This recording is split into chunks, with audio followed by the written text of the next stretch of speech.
আসসালামু আলাইকুম রহমতুল্লাহ। সম্মানিত দর্শক শ্রোতা ভাই এবং বোনেরা, মধ্যপ্রাচ্যের মুসলিম দেশগুলো ইরানের উপরে আমেরিকা এবং ইসরায়েলের যৌথ হামলার কারণে খুবই উৎফুল্ল।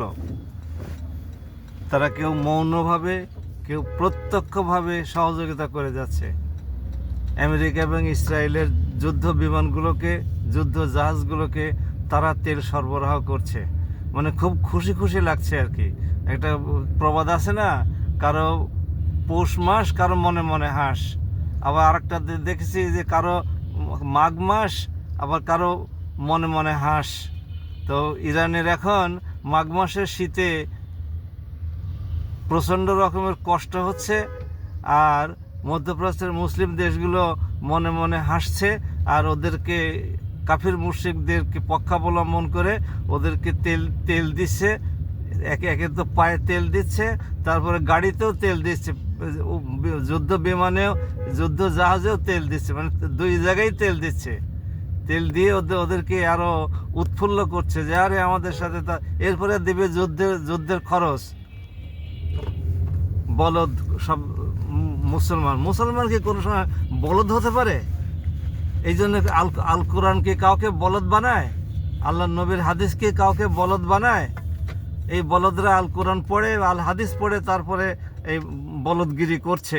আমাদের এটা খুব কষ্ট লাগে। এখন কথাটা হলো এই, আমার মূল বক্তব্য হচ্ছে এই, তারা আজকে ইরানের সাথে যে ব্যবহার করলো, যদি আগামীতে আল্লাহ না করুন এই সমস্ত মুসলিম দেশগুলোর উপরে কোনো হামলা এবং আঘাত আসে, তাহলে তাদের পক্ষে কে দাঁড়াবে?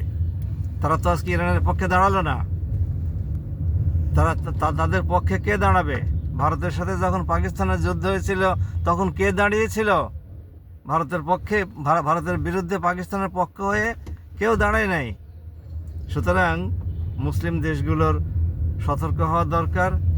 ভবিষ্যতের দিকে তাকিয়ে, তাদের ভবিষ্যৎ প্রজন্মের নিরাপত্তার দিকে তাকিয়ে মুসলিমদের সাথে ছাড়া অন্য কারোর সাথে সম্পর্ক গড়া তাদের কোনো অবস্থাতেই উচিত নয়। ইরান তাদের জন্য কোনোদিন হুমকি ছিলও না, এখনও নাই, ভবিষ্যতেও কোনো হুমকি সৃষ্টি করবে না। ইরানের পরিষ্কার এই ঘোষণা সত্ত্বেও তারা ইরানের কথা বিশ্বাস করে নাই। বিশ্বাস করেছে তারা কাফিরদের কথা। তারা পীড়িত করেছে ইসরায়েলের সাথে, যে ইসরায়েল এবং আমেরিকা তাদের আজকে দেশে অবস্থিত আমেরিকান ঘাঁটিগুলোকে একেবারে ধ্বংসস্তূপে পরিণত করেছে। তাদের বিমানবন্দরগুলোর উপরে হামলা শুরু করেছে, আবাসিক ভবনগুলোতে হামলা হচ্ছে, বিভিন্ন অবকাঠামোগুলো, তেল স্থাপনায় হামলা হচ্ছে, স্টিল কারখানায় হামলা হচ্ছে। এই সমস্তগুলো ওদের তো চেয়ে নেওয়া, কাজে আমাদের কিছু করণীয় নাই। আল্লাহ মুসলিমদেরকে হেফাজত করুন। আসসালামু আলাইকুম।